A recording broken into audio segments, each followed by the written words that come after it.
Hi mga pangga! So tara at mag-unboxing tayo nitong aking bagong Apple iPad. Ayan siya mga pangga.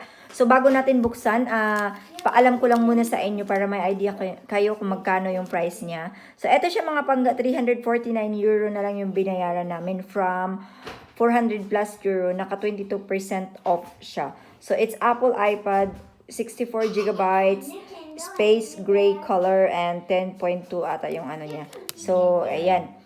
So, yung base ko na 20,000 plus is yung sinearch ko lang yung exchange rate sa Google. Ayan. So, ayan, buksan na natin mga pangga.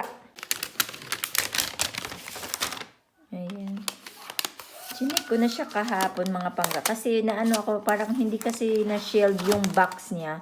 So, chinek ko, sabi ko baka may damage. So, wala naman so far. Okay naman siya. Ayan siya mga pangga.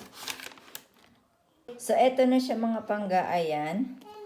So, ganyan siya sa front. So, hindi ko na maipakita sa inyo yung pag-setup ko mga pangga. Pero may video na naman ako. Kasi, eto siya na iPad is same lang nung old iPad namin before also na in-unbox ko. Tapos na parang na-share ko na how to set up. Ayan siya mga pangga. So, ito yung back niya.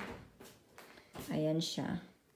So, it's very nice. So, I love you. Parang ganito din siya mga pangga pala, yung old na iPad I love namin. you. Ito, yung kay Samsung ginagamit. Medyo na, na-damage siya dito ng konti. Pero still, working pa naman siya. Not touch, anak. Si Mama. So, it comes with this mga pangga. Ayan. And of course, meron din siyang, charger. Ayan siya. So, ayan. So, yan lang yung kasama niya, mga pangga. Walang, headphone or So, yan lang. So, yan lang. Thank you!